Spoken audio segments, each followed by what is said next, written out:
Hello friends, आप सभी का बहुत बहुत स्वागत है ऑनलाइन माई टेस्ट के इस चैनल पर। आज एक बहुत ही बेहतरीन चैप्टर लेकर के हम हाजिर हुए हैं, जो कि आपके एग्जाम्स के पॉइंट ऑफ व्यू से बहुत ही इंपॉर्टेंट होने वाले हैं। इसलिए आप इस वीडियो को अंत तक जरूर देखें, और अंत तक देखने के बाद आपको पता चलेगा कि ये चैप्टर कितना इंपॉर्टेंट था। तो चलिए फ्रेंड्स, शुरू करते हैं। और शुरू करने से पहले मैं बता देना चाहूँगा कि ये जो चैप्टर है वो कौन कौन से एग्जाम के लिए बहुत ही महत्वपूर्ण हो सकता है। तो आने वाले जितने भी एग्ज़ाम्स हैं, यूपीएससी हैं, फिर स्टेट पीसीएस के जितने भी एग्ज़ाम्स हैं, स्टेट टीचिंग लेवल के जितने भी एग्ज़ाम्स हैं, या फिर केवीएस के एग्ज़ाम्स हैं, या डी ट्रिपल एसएसबी के एग्ज़ाम्स हैं, या रेलवे के एग्ज़ाम्स हैं, या एसएससी के एग्ज़ाम्स हैं, या सीटेट के एग्ज़ाम्स हैं, उन सभी एग्ज़ाम्स में यहाँ से प्रश्न देखने को मिलते हैं। हम जैसे ही ये वीडियो ख़त्म करेंगे दोस्तों, इससे रिलेटेड प्रश्न भी हम लेके आने वाले हैं, जो कि आप देखेंगे कि कितना इंपॉर्टेंट चैप्टर है, और सभी एग्ज़ाम्स में यहाँ से प्रश्न बनते हैं और बनते हुए देखने को मिलते रहे हैं। तो चलिए शुरू करते हैं। पृथ्वी पर स्थानों की स्थिति।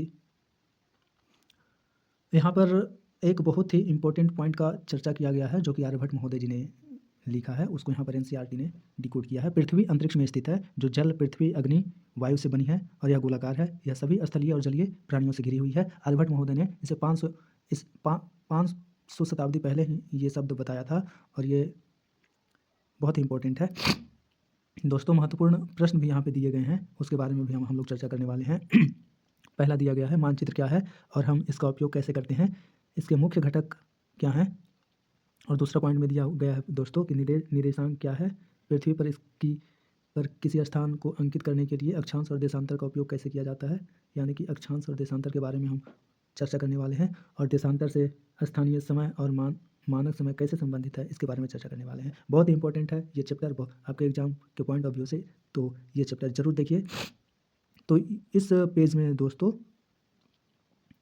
आपके एग्जाम के पॉइंट ऑफ व्यू से तो इम्पोर्टेंट नहीं है, लेकिन जो इम्पोर्टेंट है वो ये बिंदु है। तो इसके बारे में थोड़ा सा हम चर्चा कर लेते हैं। ये जो दिक् सूचक चिन्ह दिया गया है, ये जो दो तीर खींचे गए हैं, एक उत्तर से दक्षिण और पश्चिम से पूर्व की दिशा में, इसके बारे में देखते हैं। इन तीरों से हम दिशा के बारे में जानकारी लेते हैं। जैसे कि भारत का मानचित्र को अगर देखें, तो हमारा जो भारत का मानचित्र है वो इस प्रकार से बना हुआ होता है। तो यहाँ पे हम देखते हैं कि उत्तर की ओर जो है वो जम्मू कश्मीर को हम देखते हैं यहाँ पे, और यहाँ पे अगर बात करें तो रामेश्वरम तमिलनाडु वाला एरिया देखते हैं जो समुद्र से सटा हुआ है। और पश्चिम की ओर का बात करें तो यहाँ पे गुजरात देखते हैं, और पूर्व की ओर का बात करें तो अरुणाचल प्रदेश से सटा हुआ हिस्सा, और इधर पूर्वोत्तर राज्य स्थित है। तो इस प्रकार से हम हमारे एग्जाम्स में प्रश्न बनते हैं कि उत्तराखंड जो है वो किस दिशा में होगा। तो आप कमेंट में बता दीजिएगा फ्रेंड्स कि उत्तराखंड किस दिशा में स्थित है, इस तीर के माध्यम से बताने का प्रयास कीजिएगा। चलिए नेक्स्ट पेज की ओर चलते हैं। इस पेज में देखिए, यहाँ पे एटलस के बारे में चर्चा करने को आया हुआ है। एटलस क्या है, भौतिक मानचित्र क्या है, राजनीतिक मानचित्र क्या है, और थीमेटिक मानचित्र क्या है। तो इसके बारे में चर्चा करेंगे, और फिर नेक्स्ट पेज की ओर हम चलेंगे।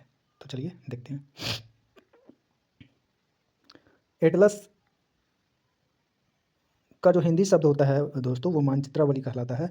और एटलस में मानचित्रों की एक पुस्तक संग्रह होता है, जिसमें कि अनेक प्रकार के मानचित्र होते हैं। और वो मानचित्र भौतिक मानचित्र, राजनीतिक मानचित्र और थीमेटिक मानचित्र हो सकते हैं। उसमें भारत के राज्य, अंतर्राष्ट्रीय सीमाएं, विश्व के देश, विश्व के राज्य, विश्व के पर्वत श्रृंखलाएं, विश्व की नदियाँ, विश्व की जनसंख्या वितरण, ये आदि आदि एटलस में दिए हुए होते हैं। तो आप एटलस को समझ चुके हैं। चलिए फ्रेंड्स, भौतिक मानचित्र के बारे में देखते हैं। भौतिक मानचित्र आखिर क्या होता है। भौतिक मानचित्र आखिर क्या होता है। भौतिक मानचित्र में हम उसका अध्ययन करते हैं दोस्तों, या उसका चित्र को देखते हैं, या उसके मानचित्र को देखते हैं जो प्राकृतिक आकृति होता है। जैसे कि पर्वत हो गया, पहाड़ हो गया, महासागर हो गया, नदियाँ हो गया, तो इसका चर्चा होता है। और वहीं हम बात करें राजनीतिक, तो राजनीतिक मानचित्र से संबंधित हो गया किसी देश की सीमाएं, किसी राज्य की सीमाएं, अंतर्राष्ट्रीय सीमाएं, जैसे चाइना का सीमा और भारत का सीमा, पाकिस्तान का सीमा और भारत का सीमा अक्सर विवाद में हो जाता है। तो ये क्या हो जाता है, राजनीतिक मानचित्र है। वो चाइना के राजनीतिक दृष्टिकोण से अगर महत्वपूर्ण है, तो भारत के दृष्टिकोण से भी महत्वपूर्ण होता है। और पाकिस्तान के पॉइंट ऑफ व्यू से अगर वो मानचित्र रेखा इंपॉर्टेंट है, तो भारत के पॉइंट ऑफ व्यू से इंपॉर्टेंट हो जाता है। तो ये हो गया मानचित्र। तो इसमें हम समझते हैं कि देश या राज्य मतलब क्या। जैसे भारत का जो मानचित्र है आप देखते होंगे, उसके अंदर जितने राज्य हैं, या राज्य से सटे हुए जितने राज्य हैं, तो ये जो दर्शाता है ना, वो राजनीतिक मानचित्र ही दर्शाता है। अब थीमेटिक मानचित्र किसको कहते हैं। थीमेटिक मानचित्र एक ऐसा मानचित्र होता है जिसमें जनसंख्या का वितरण को दर्शाते हैं, औद्योगिक काल कारखानों को दर्शाते हैं। तो इस मानचित्र को क्या कहते हैं, थीमेटिक मानचित्र कहते हैं। तो हमने मानचित्रों को देख लिया। मानचित्र के कुल मिला के कितने मुख्य घटक होते हैं, 3 होते हैं, दूरी, दिशा और प्रतीक चिन्ह, है ना। चलिए अब अगले पेज की ओर हम लोग बढ़ते हैं। इस पेज में यहाँ पे केवल जो इम्पोर्टेंट है वो इतना सा क्षेत्र इम्पोर्टेंट है, इसके बारे में हम चर्चा करते हैं और फिर आगे की ओर बढ़ते हैं। ये जो यंत्र है ना, ये दिक्सूचक यंत्र है। इससे हम सारे दिशाओं का पता लगा लेते हैं कि किस दिशा में कौन सा क्षेत्र स्थित है। इसको क्या कहते हैं? दिक्सूचक यंत्र कहते हैं। जिसमें देखिए दिया हुआ होता है एक दिशा या प्रधान बिंदु होता है, जो कि ऐसे होता है। ये उत्तर दक्षिण पूर्व पश्चिम वाला होता है। ये चतुर्दिक दिशांक होता है। ये प्रधान बिंदु है। प्रधान बिंदु है ना? ये प्रधान बिंदु है। इसको ऐसे समझिए। ये क्या है? प्रधान बिंदु है, एक पतंग की तरह चारों ओर ये और ये। अब देखिए ये जो है उत्तर पूर्व, दक्षिण पूर्व, पश्चिम, दक्षिण पश्चिम और उत्तर पश्चिम का भी उपयोग किया जाता है। देखिए हम आपको बताना चाहेंगे कि ये भारत का मैप है, मान लीजिए ये भारत का मैप है, चतुर्दिक है ना। तो ये जो उत्तर और दक्षिण है, ये इस ओर जो बसा हुआ है राज्य, इस ओर जो राज्य बसे हुए हैं, इस ओर जो राज्य बसे हुए हैं उसको किस तरीक़ा से दर्शाएंगे? तो इधर जो राज्य बसे हुए हैं उसको उत्तर पूर्वी राज्य बोलेंगे, और जो इस ओर बसे हुए हैं उत्तर पश्चिम राज्य बोलेंगे इसको, और जो इस ओर राज्य बसे हुए हैं वो दक्षिण पश्चिम राज्य कहलाएंगे, और जो इस ओर राज्य बसे हुए हैं दक्षिण पूर्वी राज्य। यानी ये पूर्व दिशा हो गया, ये पश्चिम दिशा हो गया, ये उत्तर दिशा हो गया, ये दक्षिण दिशा हो गया। दक्षिण, उत्तर, पश्चिम और पूरब। तो समझ में आ रहा है? चलिए अब आगे की ओर बढ़ते हैं। यहाँ पे कुछ संकेत दिए गए हैं, जो संकेत हम लोग को जानना चाहिए। कुछ प्रतीक चिन्ह है। रेलवे लाइन का जो प्रतीक चिन्ह है वो इस प्रकार से होता है, और सड़कें इस प्रकार से बने हुए होते हैं। अंतर्राष्ट्रीय सीमाएं इस प्रकार से बनी हुई होती है। कुआं को इस टाइप से दर्शाते हैं, नदी को इस टाइप से, तालाब को इस टाइप से, किसी पुल को इस टाइप से बताते हैं, पुल या चिल्का को इस टाइप से बताते हैं, मंदिर, गिरजाघर, डाकघर, डाक एवं टेलीफोन कार्यालय, ये सब, बस्तियाँ, कब्रिस्तान, वृक्ष और घास के मैदान। तो देख लिया आपने। बहुत ही आसानी से इस चैप्टर को समझते हुए हम आगे बढ़ रहे हैं, और कहीं कहीं भी प्रॉब्लम होगा तो आप कमेंट कर दीजिएगा, फिर से हम नए वीडियो में अपने तरीके से समझाने का प्रयास करेंगे। ये देखिए ग्लोब है। आखिर ग्लोब होता क्या है? ग्लोब एक गोल आकृति जैसा होता है। क्या होता है? एक गोल आकृति जैसा होता है ना। और इसका जो सबसे इम्पोर्टेंट बिंदु जो है वो यहाँ पर है। ग्लोब और पृथ्वी का आकार एक समान यानी गोलाकार होता है, इसलिए एक ग्लोब किसी समतल मानचित्र की तुलना में पृथ्वी के भूगोल का बेहतर प्रतिनिधित्व करता है। ठीक है। अब देखिए ग्लोब जो होता है वो बना हुआ किस चीज़ का होता है? देखिए ग्लोब जो होता है धातु, प्लास्टिक या कार्डबोर्ड का बना होता है। ये बात याद कर लीजिए। आपसे प्रश्न बन सकते हैं कि ग्लोब की आकृति जो बनी होती है वो किस चीज़ की बनी होती है? ऑप्शन में दे देगा आपको धातु, प्लास्टिक, कार्डबोर्ड। तो आप पढ़े हुए रहेंगे तो मार देंगे उपयुक्त में से सभी, उपयुक्त में से कोई नहीं। तो आप मार दीजिएगा इनमें से एक से अधिक। चलिए ठीक है। चलिए आगे बढ़ते हैं। निर्देशांक को समझते हैं। कुछ चीज़ निर्देश के लिए होता है, निर्देश देने के लिए। जैसे कि ये क, ख, ग, घ, छ, ज, ये सब जो बिंदु है ना, वो बता रहा है कि ज जो है वहाँ पे हाथी को सजाया गया है, क के पास भी एक हाथी को सजाया गया है। तो इस प्रकार से ये निर्देश बिंदु है ना। तो ये निर्देशांक है। इसको आप अपने तरह से निर्देशांक को समझा सकते हैं। जैसे कि आप अपने दोस्त से किसी स्थान पे मिलना चाह रहे हैं, तो आपके दोस्त को आप क्या बताइएगा? टाइम बताइएगा कि इतने बजे, 6 बजे शाम को हम आपको इस स्टोर पे मिलने वाले हैं, फलाना स्टोर पे या फलाना मैदान में मिलने वाले हैं। तो ये निर्देशांक हो गया, मतलब आपने उसे निर्देश दिया है, तो इसे ही कहते हैं निर्देशांक। तो समझ गए? चलिए अगला पॉइंट पर चलते हैं, जो कि बहुत ही महत्वपूर्ण है। अब हम लोग अक्षांश को समझते हैं। ये देखिए ग्लोब, इसको समझिए, कृत्रिम ग्लोब है। और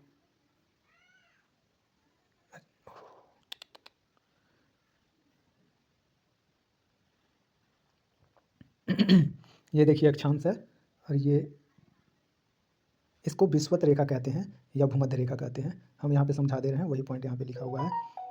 ये जो सबसे बृहद रेखा जो होता है या वृत्त, उसको क्या कहते हैं? अक्षांश रेखा कहते हैं। और इस अक्षांश रेखा का नाम क्या है? भूमध्य रेखा, विषुवत रेखा, या इसको 0 डिग्री अक्षांश भी कहते हैं। क्या कहते हैं? 0 डिग्री अक्षांश, 0 डिग्री अक्षांश भी कहते हैं। ठीक है। और इसके समानांतर जितनी भी रेखाएं खींची गई है, इसका परिभाषा ऐसे हो सकता है कि भूमध्य रेखा के समांतर खींची गई रेखाएं अक्षांश रेखाएं कहलाती हैं। कैसे बताएंगे आप? भूमध्य रेखा के समांतर उत्तर से दक्षिण की ओर, भूमध्य रेखा के समांतर उत्तर से दक्षिण की ओर खींची गई रेखाएं देशांतर रेखाएं कहलाती हैं। समांतर रेखाएं किसके? अक्षांश, भूमध्य रेखा के, विषुवत रेखा के समांतर जो रेखाएं खींची गई हो उसको अक्षांश रेखा कहेंगे। और जैसे जैसे हम विषुवत रेखा से दूर चलते चले जाएंगे, भूमध्य रेखा की दूरी घटते चले जाएगी दोनों तरफ, उत्तरी ध्रुव की तरफ भी और दक्षिणी ध्रुव की तरफ भी। अगर भूमध्य से हम ध्रुवों की ओर जाएंगे तो ध्रुवों की ओर हम निकट होते जाएंगे और भूमध्य रेखा से दूर होते चले जाएंगे। तो ये प्रश्न बन सकता है। तो यहाँ पे यह दिया गया है कि भूमध्य रेखा पर खड़े और दोनों ध्रुवों में से एक ध्रुव की ओर यात्रा कर रहे हैं। कोई व्यक्ति यहाँ पे खड़ा है, इस ओर अगर यात्रा कर रहा है तो यहाँ से यहाँ तक इसकी दूरी पहले इतना था, अब केवल इतना रह गया है, तो इसके नज़दीक में हो गया है। लेकिन यहाँ पर 0 दूरी था भूमध्य रेखा पर किसी व्यक्ति का, लेकिन अब उसकी दूरी इतनी हो गई है। तो आप समझ गए इस पॉइंट को कि कोई व्यक्ति भूमध्य रेखा पर है, उत्तरी ध्रुव में 100 किलोमीटर चला है, तो वह उत्तरी ध्रुव के निकट जा रहा है, यानी कि भूमध्य रेखा से दूर हो रहा है। ठीक है, इस बात को आप समझ लें। और हमने अभी बता दिया कि ये जो सबसे यहाँ पे जो दिया गया है, सबसे बड़ा वृत्त विषुवत वृत्त है ना। उत्तर की ओर या दक्षिण की ओर आगे बढ़ते हैं तो अक्षांश द्वारा अंकित किए गए वृत्त छोटे होते जाते हैं। अब देखिए, ये जो अक्षांश होते हैं वो इस प्रकार से बने होते हैं, लेकिन पृथ्वी गोल है या ग्लोब जो है गोल है, तो हम लोगों को आधा हिस्सा ही नज़र आता है, इधर वाला हिस्सा ही नज़र आता है और इधर वाला हिस्सा हमें नहीं नज़र आता है। ठीक है, वो कैसा होता है? गोल होता है। और ठीक ऐसे ऐसे घटता जाता है, घटता जाता है, घटता जाता है, और ध्रुव पर क्या होता है कि एक बिंदु की तरह हो जाता है। ठीक है, दोनों तरफ वैसा ही होता है, उत्तरी ध्रुव और दक्षिणी ध्रुव दोनों ध्रुवों की तरफ बात करें तो ऐसा ही, और फिर लास्ट में एक बिंदु जैसा हो जाता है। ठीक है, चलिए यहाँ पे एक पॉइंट और हम समझने का प्रयास करते हैं कि ये जो वृत्त है, मध्य में विषुवत रेखा है, ऊपर में कर्क रेखा है और नीचे में मकर रेखा, इसे कहते हैं कर्क रेखा और इसे कहते हैं मकर रेखा और इसे भूमध्य रेखा। ठीक है, और यहाँ पे गर्मी जो है सबसे अधिक होता है, इस पुस्तक में दिया गया है। और यहाँ से फिर आगे की ओर बढ़ते हैं तो मौसम जो है निगेटिव मतलब कम होता जाता है, और इधर रहते हैं तो प्लस में रहते हैं, इधर से इधर जाने पर प्लस में, और इधर से इधर जाने पर माइनस में, इधर से इधर जाने पर माइनस में, और इधर से इधर जाने पर प्लस में। कहने का मतलब है कि भूमध्य रेखा से ध्रुव की ओर जाएंगे तो टेम्परेचर जो है, तापमान जो है वो कम होता चला जाएगा। मतलब यहाँ पे गर्मी है, फिर यहाँ से ठंडा, और यहाँ पर पूरा ठंडा, यानी कि बर्फ़ ही बर्फ़ रहेगा। यहाँ पे गर्मी लगेगा आपको, फिर यहाँ थोड़ा ठंडा लगेगा, यहाँ थोड़ा ठंडा, यहाँ पर पूरा बर्फ़ ही बर्फ़ रहेगा। तो इस प्रकार से आप समझ गए होंगे। जो अक्षांश होता है, एक अक्षांश से दूसरे अक्षांश से जो हम जाते हैं तो हम उसके दूरी को मापते हैं। ठीक है, चलिए अगला पॉइंट की ओर हम बढ़ते हैं।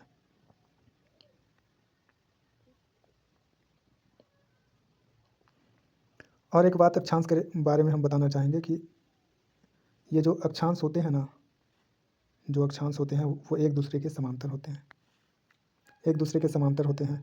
और क्रमशः जो विषुवत वृत्त होता है वो सबसे बड़ा वृत्त होता है। फिर उसके बाद जितना भी उत्तर या जितना भी दक्षिण आप जाएंगे, अक्षांश रेखाएं छोटी होती चली जाएगी। ठीक है, और यहाँ जो ध्रुव है वहाँ का 90 डिग्री मान होता है। कितना होता है? 90 डिग्री मान होता है। उसी का भी चर्चा करने वाले हैं, उसी को। जैसे कि अक्षांश को डिग्री में व्यक्त किया जाता है। विषुवत वृत्त को 0 डिग्री अक्षांश कहते हैं या शून्य अक्षांश कहते हैं, है ना। दो ध्रुवों के अक्षांश क्रमशः 90 डिग्री होते हैं। डिग्री को अंश बोलते हैं हिंदी में। तो अभी ये देखिए, उत्तरी ध्रुव में 90 डिग्री, यहाँ पर भी 90 डिग्री है दक्षिणी ध्रुव में। ठीक है, चलिए हमने बता दिया कि गर्म जलवायु होता है और ठंडा जलवायु हो जाता है। अब देशांतर रेखा पर आते हैं। देशांतर रेखा को भी समझने का प्रयास करते हैं। देखिए, उत्तर से दक्षिण की ओर लंबवत खींची गई रेखाएं, क्या उत्तर से दक्षिण की ओर लंबवत खींची गई रेखाएं देशांतर रेखाएं कहलाती हैं। और जो देशांतर रेखाएं होती है बराबर होती है, इसकी लंबाई बराबर होती है, लेकिन अक्षांश रेखाएं जो होती है उसकी जो लंबाई है वो छोटी होती चली जाती है। ठीक है, अब चलिए देखते हैं। सर्वाधिक छोटी रेखा आप कल्पना कीजिए कि आप संभवतः सर्वाधिक छोटी रेखा पर उत्तरी ध्रुव से दक्षिणी ध्रुव की ओर यात्रा कर रहे हैं। उत्तरी ध्रुव से यानी यहाँ से कर रहे हैं, उत्तरी ध्रुव से यहाँ से जो बिंदु है वहाँ से चलना शुरू कर दिए हैं। ग्लोब का अवलोकन कीजिए, आप पाएंगे कि यूरोप और अफ्रीका के मार्ग से जाने की जगह आप एशिया के मार्ग से भी जा सकते हैं और दूरी एक समान होगी, बिल्कुल एक समान होगी। हमने बताया ना कि देशांतर रेखा जो है वो बराबर है, समान है दूरी, ठीक है। अब चलिए देखते हैं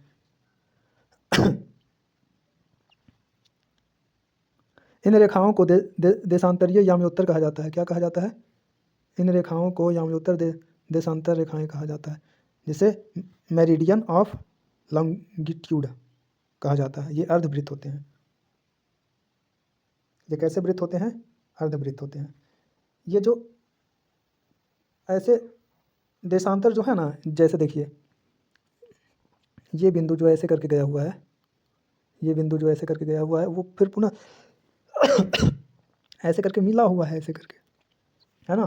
तो पूरा जितना भी रेखा है ना इसमें दिख रहा है, ग्रिड जो बना हुआ है, लाइन खींची हुई है, वो पूरा मिला हुआ है, पूरा मिला हुआ है, ठीक है। इसलिए ये जितनी भी रेखा है वो पूरा वृत्त बनाती है, जितनी भी रेखाएं खींची गई है। चलिए अब अगला पेज पे चलते हैं। चलिए, देशांतर को मापने के लिए हमारे द्वारा प्रमुख याम्योत्तर कहे जाने वाले बिंदु, संदर्भ बिंदु को परिभाषित करना आवश्यक है। इसे ग्रीनविच याम्योत्तर भी कहा जाता है। जहाँ से टाइम लिए हैं ना, टाइम को मापते हैं, उसे ग्रीनविच बोलते हैं। ग्रीनविच से ही, लंदन के ग्रीनविच से टाइम मापा गया है, इसलिए उसका नाम ग्रीनविच रखा गया है, ठीक है। ग्रीनविच याम्योत्तर भी कहते हैं क्योंकि वर्ष 1884 में कुछ देशों ने तय किया कि इंग्लैंड में लंदन के एक क्षेत्र ग्रीनिच से गुजरने वाली याम्योत्तर प्रमुख याम्योत्तर के लिए अंतर्राष्ट्रीय मानक मानी जाएगी। इसे 0 डिग्री देशांतर के रूप में अंकित किया जाता है। देखिए यहाँ पे एक बहुत इंपॉर्टेंट क्वेश्चन बनता है कि 0 डिग्री देशांतर कौन सा है? तो आप कहेंगे लंदन के मध्य से होकर जो गुजरा है, यानी ग्रीनिच या ग्रीनविच, तो वही 0 डिग्री देशांतर है। और 0 डिग्री अक्षांश क्या है? जो ग्लोब के बीचों बीच से, यानी पृथ्वी के बीचों बीच से जो रेखा खींची गई है उसको भूमध्य रेखा कहते हैं, और उसको 0 डिग्री अक्षांश भी कहते हैं या विषुवत रेखा कहते हैं, ठीक है। चलिए अब आगे बढ़ते हैं। जिस प्रकार अक्षांश भूमध्य रेखा से दूरी का एक माप है, उसी प्रकार आप भूमध्य रेखा के साथ साथ यात्रा करते हैं तो देशांतर प्रमुख याम्योत्तर से दूरी का एक माप है। मतलब दूरी मापने के लिए किसी चीज़ का प्रयोग करेंगे ना, तो वो देशांतर प्रमुख याम्योत्तर से दूरी का एक माप है। देशांतर को भी डिग्री में मापा जाता है। पश्चिम हो या पूर्व, इसका मान 0 डिग्री से 180 डिग्री तक बढ़ता है। पश्चिम से पूर्व तक जो है इसका मान 0 डिग्री से 180 डिग्री तक होता है ना। पश्चिम के लिए का प्रयोग किया जाता है और पूर्व के लिए ऐसा प्रयोग किया जाता है। पश्चिम के लिए ऐसा प्रयोग किया जाता है प, और पूर्वी के लिए ऐसा किया जाता है ना। चलिए आगे बढ़ते हैं।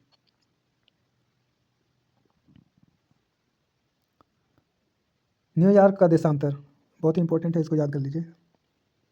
न्यूयॉर्क का देशांतर 74 डिग्री पश्चिम है। कितना है? 74 डिग्री पश्चिम है, जबकि दिल्ली का 77 डिग्री पूर्व है और टोक्यो का 140 डिग्री पूर्व है ना। कितना डिग्री पूर्व है? पूर्व है। यहाँ पर एक बात और समझने लायक है कि जैसा कि आप देशांतर के याम्योत्तर के ग्लोब पर देख सकते हैं, 180 डिग्री पश्चिम और 180 डिग्री पूर्व एक ही देशांतर है। क्या है? एक ही देशांतर है। इसको याद कर लीजिए, वेरी वेरी इंपॉर्टेंट है ना।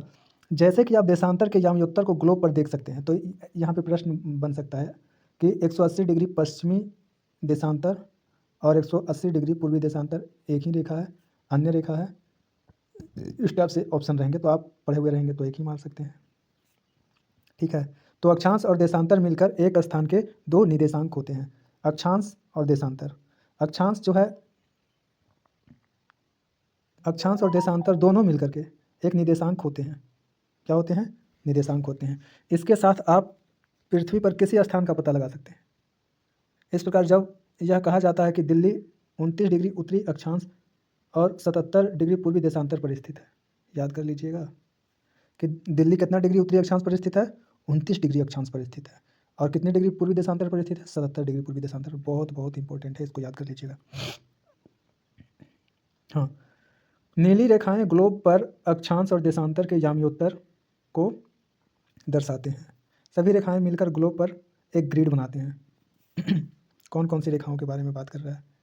ये अक्षांश और देशांतर के बारे में कह रहा है कि अक्षांश और देशांतर के याम्योत्तर को दर्शाती है। यह सभी रेखाएं मिलकर ग्लोब पर एक ग्रिड बनाती है। ग्रिड बना रहा है ना, ऐसे, है ना, इसको ही ग्रिड कहते हैं। तो ग्रिड का निर्माण कौन कर रहा है यहाँ पे? अक्षांश और देशांतर दोनों मिलकर के ग्रिड बना रहे हैं। चलिए अगला पॉइंट पर चलते हैं, बहुत ही बेहतरीन है, यहाँ पे समझते हैं। ग्रीनविच मीन टाइम और भूमध्य रेखा। देखिए ये हो गया ग्रीनविच जो तीर से दर्शाया गया है, और ये वाला हो गया भूमध्य रेखा, है ना। और पश्चिमी गोलार्ध, इसको आधा काट दिया है ना, पश्चिमी गोलार्ध हो गया। अगर कोई गेंद को या बॉल को आप रखे हुए हैं, उसको आधा काट दें और इस प्रकार से करें तो ये बन जाएगा पश्चिमी गोलार्ध। पश्चिम की ओर रखेंगे तो पश्चिमी गोलार्ध हो जाएगा, और पूर्व की ओर रखेंगे तो पूर्वी गोलार्ध, और अगर उत्तर दक्षिण की ओर रखेंगे तो उत्तरी गोलार्ध और दक्षिणी गोलार्ध। ठीक है, चलिए यह चित्र दर्शाता है कि कैसे प्रमुख याम्योत्तर पृथ्वी को पश्चिमी गोलार्ध, पूर्वी गोलार्ध में, जबकि भूमध्य रेखा उत्तरी और दक्षिणी गोलार्ध में काटता है। हाँ, कह रहा है कि ये जो याम्योत्तर है, जिसको देशांतर रेखा कहते हैं, प्रधान देशांतर रेखा जो है, वो पृथ्वी को दो बराबर भागों में बांट देता है, ऐसे एक और एक, इस टाइप से। तो ये हो गया पश्चिमी और ये पूर्वी, समझ गए। चलिए फिर से समझने का प्रयास करते हैं। एक ये हो गया और एक ये हो गया, ये हो गया दक्षिणी गोलार्ध और ये हो गया उत्तरी गोलार्ध। ये जो आप देख रहे हैं ना, ये वाला रेखा और ये वाला रेखा एक ही है, और जब ये मिला देंगे तो ये पूरा गोल हो जाएगा, है ना। तो ये दक्षिणी और ये उत्तरी क्या गोलार्ध हो गया। चलिए अब आगे बढ़ते हैं। वास्तव में ग्रीनविच याम्योत्तर पहली ज्ञात प्रमुख याम्योत्तर रेखा नहीं है। हाँ, क्या है? प्रमुख याम्योत्तर रेखा, ये पहली ज्ञात याम्योत्तर रेखा नहीं है, इससे पहले भी याम्योत्तर रेखाएं ज्ञात थी। अतीत में अन्य प्रकार के याम्योत्तर रेखाएं भी थे। वास्तव में यूरोप में अनेक शताब्दियों पूर्व, वास्तव में यूरोप से, क्या कह रहा है यहाँ पे? वास्तव में यूरोप से अनेक शताब्दियों पूर्व भारत की स्वयं की एक प्रमुख याम्योत्तर थी, जिसे मध्य रेखा कहा जाता था। क्या कहा जाता था? मध्य रेखा कहा जाता था। और यह उज्जैनी के मध्य से गुजरती थी। कहाँ से गुजरती थी? उज्जैनी की मध्य से होकर गुजरती थी। तो हमारा भारत बहुत आगे रहा है। उज्जैन अनेक शताब्दियों तक खगोल विद्या का एक प्रतिष्ठित केंद्र रहा है। ऑप्शन में आ सकता है कि इनमें से कौन खगोल विद्या का एक प्रतिष्ठित केंद्र रहा था। तो आपको उज्जैन मारने पड़ेंगे, क्योंकि एनसीईआरटी के बुक में उज्जैन दिया हुआ है। ठीक है, और जो पहला प्रधान मध्याह्न रेखा जो था, वो उज्जैनी से ही गुजरा था। कहाँ से गुजरा था? उज्जैनी से गुजरा था, भारत के उज्जैनी से गुजरा था। क्योंकि भारत जो था पहले, पाकिस्तान भी था भारत में और अफगानिस्तान भी भारत में था, इसलिए उज्जैन से होकर के गुजरा था। जब पाकिस्तान और अफगानिस्तान हट गए तो फिर उसके लिए नया टाइम जोन भारत सरकार ने सेट किया, और वो उत्तर प्रदेश का नैनी है। ठीक है। तो आप देख करके समझ रहे होंगे। चलिए, भारतीय खगोलविद शून्य और प्रमुख याम्योत्तर सहित अक्षांश और देशांतर से परिचित थे। उज्जैनी याम्योत्तर, उज्जैनी याम्योत्तर सभी भारतीय खगोल ग्रंथों में गणनाओं के लिए एक प्रमुख संदर्भ बन गया। देख रहे हैं, इस मानचित्र में उज्जैन याम्योत्तर के निकट के कुछ प्राचीन शहरों को दर्शाया गया है। कुछ शहर इसके अत्यधिक निकट हैं, जबकि कुछ दूरी पर हैं। ऐसा इसलिए कि देशांतर को मापने के लिए सही समय रखना आवश्यक है, और वर्तमान की तुलना में तब उतना सटीक नहीं था। चलिए देखिए, इस मैप को समझते हैं। ये जो रेखाएं खींची गई हैं ना, ये जो रेखाएं खींची गई हैं, ये जो रेखाएं खींची गई हैं, यही है भारत का प्रथम, नहीं, संपूर्ण विश्व का प्रथम हो सकता है ये। आप इसको देख करके समझ सकते हैं। आप इसे देख करके समझ सकते हैं। वो बाहुबली वाला जो फिल्म था ना, उसमें उज्जैनी महेशमती, वही टाइम था। भारत का पहला टाइम जोन देख सकते हैं, कितना था? 75.5 डिग्री। कितना था? 75.8 डिग्री। ठीक है, तो ये याद कर लीजिए कि पहला वाला जो है वो 75.8 डिग्री पूर्वी देशांतर पर जो भारत का ग्रीन जो प्रधान मध्याह्न टाइम था वो क्या था, उज्जैनी। और उसके सबसे निकट जो थे क्षेत्र वो मालाबार, रोहतक, कुरुक्षेत्र, दिल्ली। आप ये याद कर सकते हैं कि सबसे निकट क्षेत्र कौन था। तो मैं, और यहाँ पे मुंबई भी है। और सबसे दूर की बात करें तो ये सब कोलकाता, चेन्नई, बेंगलुरु हो सकता है। ठीक है। और यहाँ पे देखिए दिखाया गया है प्राचीन नगर। प्राचीन नगर को इस टाइप से और आधुनिक नगर को इस टाइप से बताया गया कि उस टाइम जो सबसे दूरी पर स्थित था वो अगर पूछ दे तो कन्याकुमारी मालना है ना। हाँ। और सबसे निकट अगर पूछ दे तो मालवांगरा नगर हो जाएगा। चलिए, आज का जो टाइम जोन है दोस्तों यहाँ से गुजरा है। ठीक है। और इसमें बताया जा रहा है कि ये जो भारतीय सर्वेक्षण विभाग जो है, भारतीय सर्वेक्षण विभाग द्वारा प्रकाशित यह मानचित्र अक्षांश और देशांतर के यामी उत्तर के कुछ समांतरों के साथ दर्शाया गया है। भारत का अक्षांश उत्तरी 8 डिग्री उत्तरी से 37 डिग्री उत्तरी तक फैला हुआ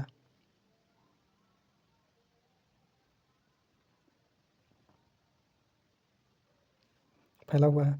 और देशांतर 68 डिग्री पूर्वी से 97 डिग्री पूर्वी तक फैला हुआ है। देखिए 8 डिग्री यहाँ का बात हो रहा है, अक्षांश यहाँ का बात हो रहा है दोस्तों। ये यहाँ पे 8 डिग्री है, 8 डिग्री। और यहाँ पे 37 डिग्री है ना। और ये वाला जो क्षेत्र है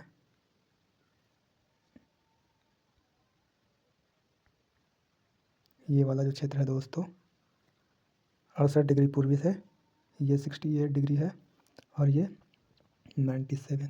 तो आप समझ गए होंगे। चलिए अब अगले पेज पर चलते हैं। समय क्षेत्र टाइम जोन को समझना ये बहुत इम्पोर्टेंट है, इसको समझते हैं। चलिए, ग्लोब को पुनः पश्चिम से पूर्व की ओर घुमाइए। ग्लोब को पश्चिम से पूर्व की ओर घुमा दिए। इस प्रकार हमारा ग्रह अपनी धुरी पर चक्कर लगाता है। हाँ, पश्चिम से पूर्व। हमारा जो पृथ्वी है ना वो पश्चिम से पूर्व की ओर घूमता है। कैसे घूमता है? पश्चिम से पूर्व की ओर। ये इंपॉर्टेंट याद कर लीजिए। हमारा जो पृथ्वी है ना वो पश्चिम से पूर्व की ओर घूमता है ना। 24 घंटा में एक चक्कर पूरा करता है अपनी धुरी पर। कहाँ? अपनी धुरी पर 24 घंटा में एक चक्कर पूरा करता है, यानी कि 360 डिग्री है। एक चक्कर पूरा करने में 360 डिग्री का चक्कर लगाता है। इसका अर्थ है कि 1 घंटा में 15 डिग्री वो मूव कर जाता है ना। तो 15 गुने 24 बराबर 360 हो जाता है। अब प्रत्येक 15 डिग्री पर देशांतर के यामी उत्तर, 15 डिग्री पर देशांतर के यामी उत्तर को अंकित कीजिए। मुख्य यामी उत्तर के पूर्व की ओर जाते हुए हम 0 से 15 डिग्री पूर्व 30 डिग्री पूर्व प्राप्त करते हैं और इस प्रकार 15 जोड़ते हुए 180 डिग्री पूर्व पहुंच जाते हैं। ठीक है। यदि ग्रीनिच पर दोपहर 12 मध्याह्न हो रहा है तो प्रत्येक 15 यामी उत्तर पर स्थानीय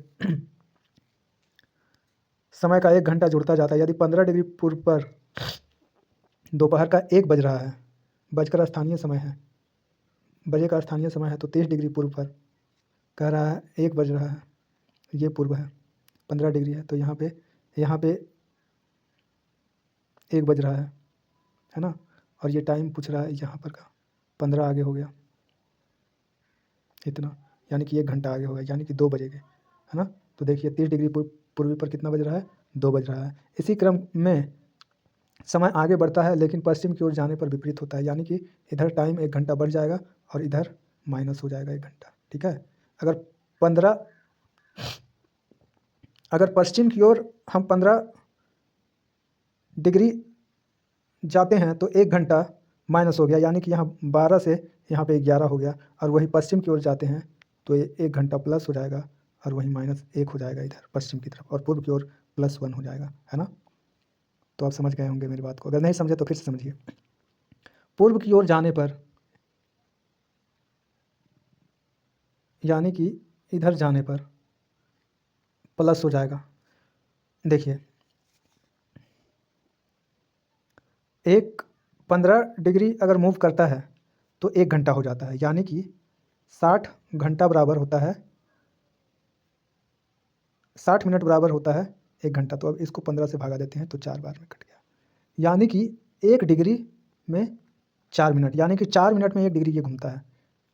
4 मिनट का टाइम लेता है 1 डिग्री में, तब ना 60 मिनट में 15 डिग्री होगा। चलिए आप समझ गए। तो पूर्व की ओर जाने पर टाइम का मान +1 हो जाता है और पश्चिम की ओर जाने पर -1 हो जाता है। ठीक है, समझ गए। जैसे देखिए 11 बजेगा, यहाँ पर देखिए उदाहरण, यदि 15 डिग्री पश्चिम स्थानीय समय पर प्रातः 15 बजे का है तो 30 पश्चिमी पर कितना होगा, यानी यहाँ पर पूछ रहा है। यहाँ पर 11 बजा हुआ है तो जब इधर जाएगा तो माइनस होगा, तो 11 10 पूर्वाह्न, इसी क्रम में घटता जाएगा। तो समझ गए, कोई डाउट नहीं रहा होगा। अगर डाउट होगा तो कमेंट कीजिएगा, नेक्स्ट वीडियो में डाउट खत्म कर दिया जाएगा। बहुत ही इंपॉर्टेंट दिया हुआ है यहाँ पे कि एक दिन ढलती दोपहर में 2 मित्र, एक पोरबंदर गुजरात में और दूसरा तिनसुकिया असम में बैठे हुए फ़ोन पर बातचीत कर रहे हैं। तिनसुकिया वाला मित्र कहता है कि असम में सूर्यास्त हो गया है और अब अंधेरा है, जबकि पोरबंदर वाला मित्र चकित होकर कहता है, लेकिन यहाँ तो अभी दिन का प्रकाश है। कहने का मतलब है 97 डिग्री देशांतर और यहाँ पे था 67 डिग्री देशांतर, 60 डिग्री या के आसपास था। चलिए देखते हैं।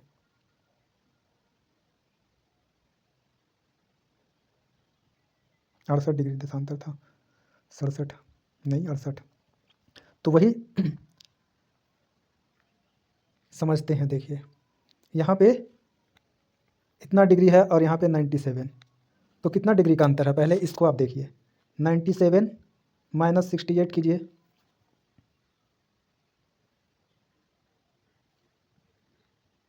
9 और 2, 29 डिग्री का अंतर आ रहा है। तो 29 गुने 4 कर दीजिए,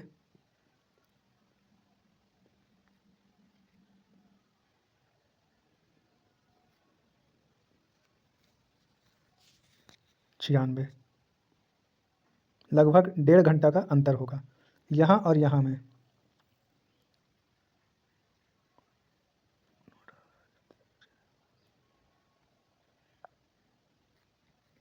एक सौ 6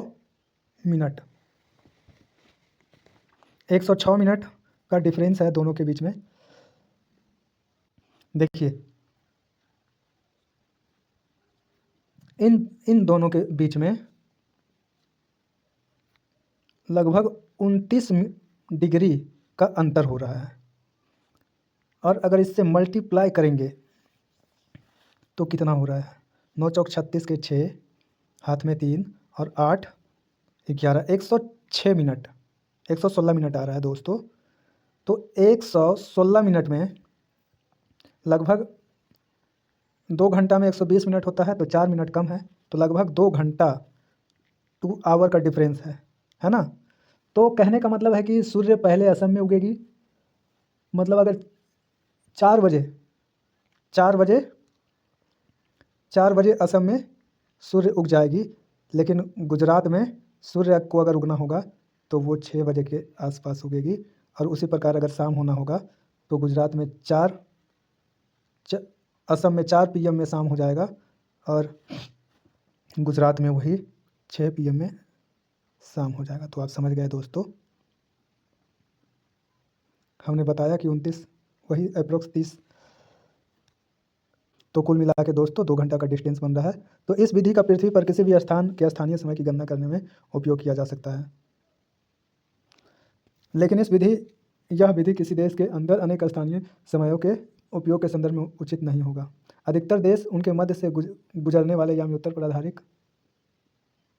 यामी-उत्तर पर आधारित एक मानक समय को अपनाते हैं। मानक भारतीय समय, इंडियन स्टैंडर्ड टाइम या IST पर स्थानीय समय 5 घंटा, इतना 5.5 घंटा आगे है। ग्रीनविच से भारत का टाइम 5.5 घंटा 30 मिनट आगे है, क्योंकि ग्रीनविच जो स्थान है वो पश्चिम में स्थित है और भारत जो है पूर्व में स्थित है। चलिए आगे बढ़ते हैं। तो गुजरात और असम में बैठे दो मित्र पुनः चर्चा करते हैं। उदाहरण का उपयोग स्थानीय समय और मानक समय के अंतर को स्पष्ट करने के लिए कीजिए। चलिए फिर से चर्चा कर रहा है, फिर से देखते हैं क्या चर्चा हो रहा है। अब देखिए क्या है। जो ग्राफ 15 डिग्री के क्षेत्र का व्यापक रूप का पालन करते हैं। पृष्ठ 21 पर दिए गए विश्व मानचित्र पर विचार करें तो हम देख सकते हैं कि समय को विभाजित करने वाले रेखाएं पूर्णतः सीधी नहीं है। ऐसा इसलिए है क्योंकि अंतर्राष्ट्रीय सीमाओं का पालन करते हुए प्रत्येक देश के मानक समय का ध्यान रखना पड़ा है। क्यों किया गया है? अंतर्राष्ट्रीय सीमाओं का पालन करते हुए प्रत्येक देश के मानक समय पर ध्यान रखना पड़ा है मानक समय का ध्यान रखना पड़ा है, ठीक है। इसलिए कहीं कहीं पूरा सीधा ना होके मान जो है वो कहीं कहीं ऐसे है, कहीं कहीं ऐसे है, कहीं कहीं ऐसे ऐसे ऐसे ऐसे दिया हुआ है, ठीक है। तो लिखित संख्याओं का उनका मानक समय प्राप्त करने के लिए GMT ग्रीनविच मीन टाइम अथवा जोड़े यदि उनका एक धनात्मक चिन्ह है अथवा घटाएं यदि उनका ऋणात्मक चिन्ह है।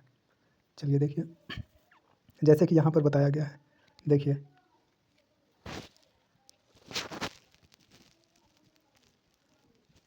यहाँ पर देखिए, यहाँ तक सीधा है, फिर यहाँ से मूव किया है थोड़ा सा, है ना, इस ओर, फिर सीधा आया है और फिर देखिए इधर वही वाला रेखा किसी, देखिए यहाँ पे सीधा आया है, फिर यहाँ पे उठ गया है, फिर यहाँ पे जाके अंदर की ओर है, फिर सीधा है, फिर इधर देखिए सीधा है, फिर ऐसे, फिर यहाँ पे देखिए उठा हुआ है, फिर इधर देखिए बराबर सीधा। तो देख सकते हैं कि इस प्रकार से हुआ है। अब आइए देखते हैं कुछ देशों के मानक समय को दर्शाते हुए समय का क्षेत्र एक विश्व मानचित्र। ध्यान से देखिए कि दर्शाए गए अंतर्राष्ट्रीय सीमाएं अनुमानित है, सटीक नहीं। इससे स्पष्टीकरण होता है कि स्पष्टीकरण से यह प्रतीत होता है कि प्रत्येक देश का एक मानक समय है। यह हर एक देश में एक जैसा नहीं होता। रूस, कनाडा या संयुक्त राज्य अमेरिका जैसे देश एकल समय क्षेत्र की दृष्टि से अत्यंत विशाल है।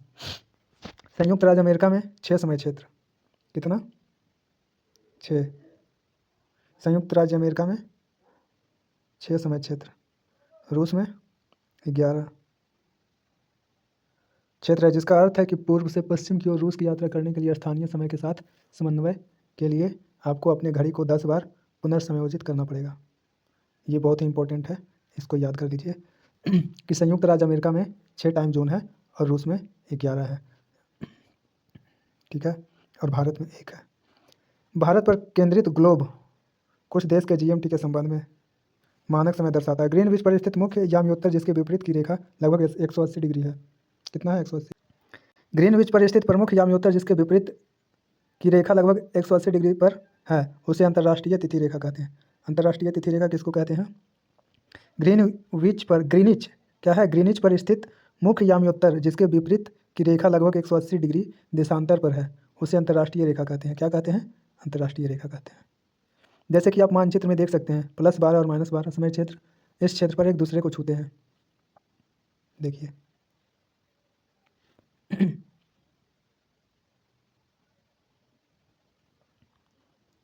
ये जो रेखा है यहाँ पे, इसी को क्या कहते हैं? 180 डिग्री देशांतर कहते हैं और इसी पर जो है अंतर्राष्ट्रीय तिथि रेखा स्थित है, इसीलिए उसको अंतर्राष्ट्रीय तिथि रेखा कहते हैं।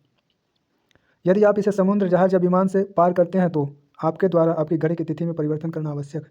यदि आप पूर्व की ओर यात्रा करते हुए पार करते हैं तो आप एक दिन मान लीजिए, जैसे कि ये टॉपिक भी इम्पोर्टेंट है कि आप अगर उस मानक रेखा को पार कर रहे हैं तो वहाँ से आपको टाइम सेट करना पड़ेगा दूसरी ओर जाने के लिए। चलिए देखते हैं,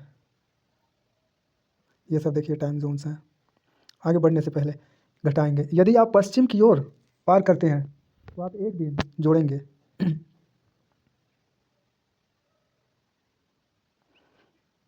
हमने कहा कि अंतर्राष्ट्रीय तिथि रेखा लगभग 180 डिग्री के देशांतर पर है, लेकिन यहाँ कुछ देश में एक ही दिन का विभाजन होने के से बचने के लिए टेढ़े मेढ़े होकर गुजरने पड़े हैं। हमने बताया था आपको कि वहाँ पे टेढ़ा मेढ़ा गुजरा गया है। चलिए देखिए, मानचित्र पृथ्वी के क्षेत्र चाहे वह छोटा हो या बड़ा को दर्शाने के लिए एक अत्यधिक उपयोगी साधन है। मानचित्र के मुख्य घटक क्या है? दूरी, दिशा। मानचित्र के मुख्य घटक दूरी, दिशा और प्रतीक चिन्ह है।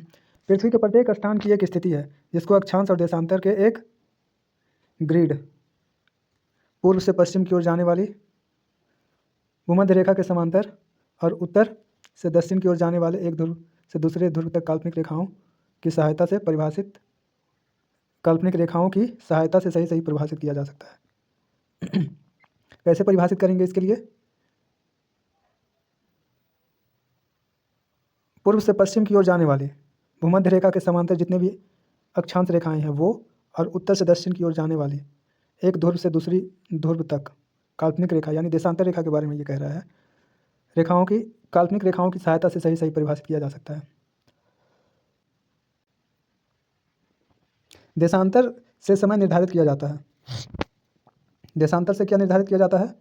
समय। देशांतर से समय निर्धारित किया जाता है और समय क्षेत्र को परिभाषित किया जाता है।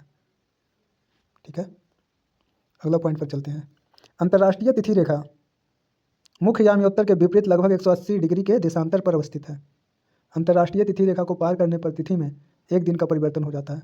अगर अंतर्राष्ट्रीय तिथि रेखा के आप पूर्व की ओर जाएंगे तो एक दिन का प्लस करना पड़ेगा, अगर पश्चिम की ओर जाएंगे तो एक दिन माइनस करना पड़ जाएगा। ठीक है,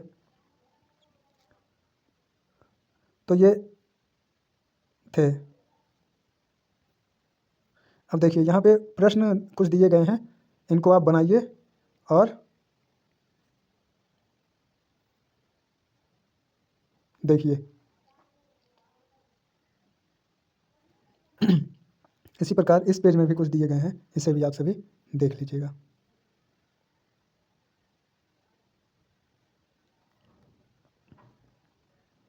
एक बार हम इसे पढ़ते हैं, इंपॉर्टेंट चीज़ दिया हुआ है यहाँ पे।